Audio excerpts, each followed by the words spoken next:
Assalamualaikum warahmatullahi wabarakatuh. Perkenalkan saya Muklis Ramawan dengan NIM 2404682. Kali ini saya akan membahas buku dari Terelie, Semoga Bunda Disayang Allah. Oke. Buku ini kalau kamu pernah baca buku Indonesia, pasti salah satunya karena ini, yaitu Semoga Bunda Disayang Allah. Buku ini tuh terbit pada tahun 2006 dan bahkan sudah dicetak ulang lebih dari 26 kali. Bahkan sudah dicetak di layar lebar pada tahun 2013. Buku ini tuh bukan sekedar kisah sedih, tetapi ada lapisan yang jauh lebih dalam tentang bersalah, harapan, dan bagaimana kita berdamai dengan takdir. Oke, dan kita lanjut bedah bukannya. Oke, buku ini tuh kita tahu dari karya Terelie. Dan menariknya buku ini tuh diadaptasi. Menariknya buku ini diadaptasi karena apa? Dari kisah nyata, dari info yang saya dapat ya, dari Helen Keller, yaitu perempuan Amerika yang kehilangan penglihatan dan pendengarannya di usia 19 tahun. Tapi dia berhasil bangkit dengan bantuan gurunya, kalau nggak salah namanya Annie Sullivan gitu. Nah, oke. Selanjutnya sekedar info aja ini ya. Dan Terelie mengadaptasi kisah ini ke dalam konteks Indonesia. Ya, oke, gitu kan. Dengan tokoh utamanya seorang anak bernama Melati, bocah 6 tahun dari keluarga yang mengalami kebutaan dan ketulian. Oke, yang satu menarik dari buku ini, Terelie tidak hanya memindahkan cerita Helen Keller, yang menambahkan satu hal yang sangat kuat, yaitu tentang kisah sang guru, yaitu Karang, yang punya luka batinnya tersendiri. Oke. Di novel ini ada dua alur besar dalam novel ini. Yang pertama jelas ada kisah Melati. Gadis 6 tahun ini hidup dalam dunia yang sepenuhnya gelap dan sunyi. Ia tidak bisa melihat, tidak bisa mendengar. Orang tuanya yang kaya sudah mencoba segalanya, tetapi Melati tetap terkurung dalam dunia sendiri. Sang bunda pun tak berhenti berdoa dan berjuang supaya Melati ini sehat ya gitu. Sedangkan kedua itu ada kisah Karang. Karang ini bisa dikatakan adalah pria yang dikenal luas di komunitasnya karena menciptakan ruang belajar dan bermain untuk anak-anak. Ya, hebat gitu ada. Dan tapi suatu hari sesuai buku ini ia mengajak anak-anak untuk ikut berlayar. Tapi sayang sekali kapal mereka malah dihantam badai dan tenggelam. Alhamdulillahnya Karang selamat dengan melompat.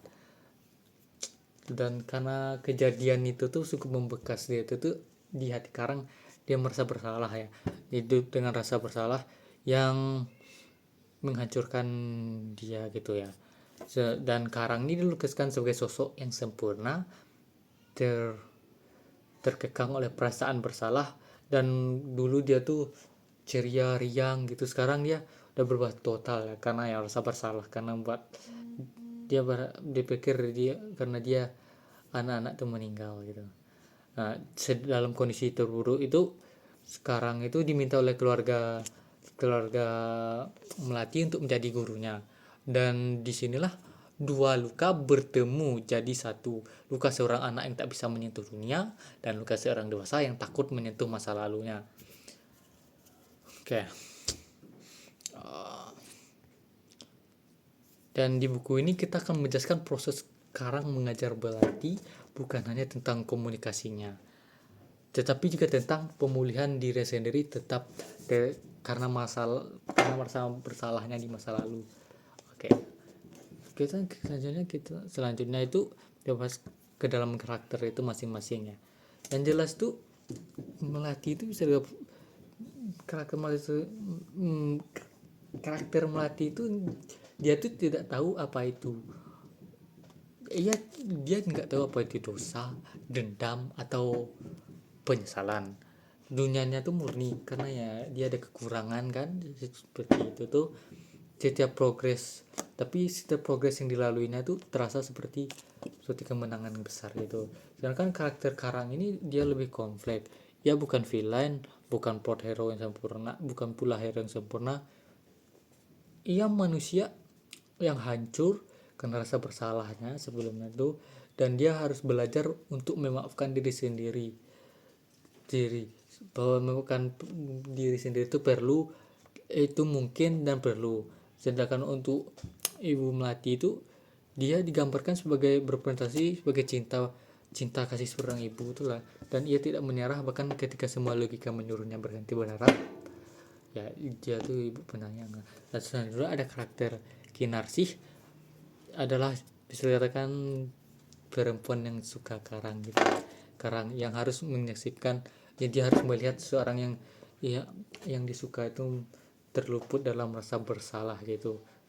Ya, yang membuat buku ini menarik itu dia tidak menghakimi karakternya, semua punya alasan, semua punya lukanya masing-masing. Oke, selanjutnya di buku ini kita dapat ada beberapa hal besar yang bisa kita petik gitu kan. Yang pertama, kita harus dapat ikhlas dan takdir. Dalam buku ini kita dibuat bertanyakan bagaimana kita menerima seseorang yang tidak kita minta. Nah, begitu kan? Melati tidak memilih kondisinya. Karang tidak bermaksud menyelamatkan dirinya sendirian, tapi hidup itu tetap berjalan meskipun kejadian masa lalu itu. Dan pilihan itu ada dari bagaimana kita merespon. Selanjutnya tuh yang dibahas itu tuh ada dosa dan pengampunan. Karang ini sebenarnya katakan karena bukan salah dia sih, tapi dia merasa bersalah gitu kan. Karang itu membawa beban yang berat, merasa bersalah karena membunuh itu tuh anak-anak itu. Dan dari perjalanan bersama Melati kita lihat proses proses perjalanan ia belajar bahwa kita tidak bisa mengubah masa lalu, kita tidak punya mesin waktu dan itu tak akan ada gitu kan. Tapi ia bisa memilih masa depan yang lebih baik gitu kan. Dan selanjutnya itu ada kekuatan doa seorang ibu. Nah, oke. Judul Semoga Bunda Disayang Allah itu bukan sekedar puitis yang mencerminkan bahwa doa seorang ibu punya kekuatan yang melampaui logika. Dan dilihat di buku ini dia cerita Karang yang akhirnya berdamai, ia percaya bahwa Allah Subhanahu wa taala tidak menguji hambanya melebihi batas kemampuan mereka. Dan time skip 20 tahun kemudian kita bisa melihat bahwa Melati sudah bisa berkomunikasi dan bahkan menyelesaikan pendidikan tingginya. Nah, selanjutnya yang bisa kita bahas di buku ini adalah kelebihan dan kekurangannya buku ini. Ya karena buku itu jelas ada banyak kekurangan, tidak mungkin sempurna. Selanjutnya kita bahas kekurangan dan kelebihan buku. Oke.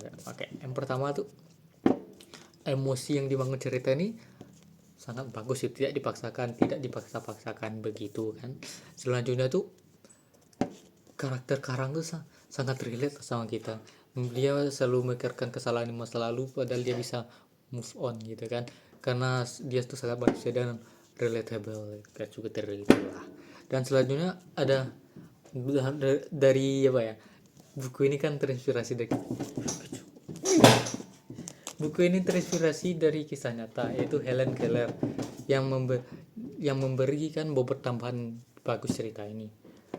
Dan terakhir itu bahasa trail ini bagus ya, ringan tetapi ngena.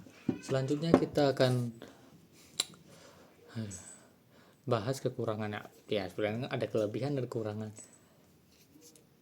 Di buku ini di pertengahan cerita tuh ritmenya lambat, yang harusnya dipercepat tapi buku ini pelambat.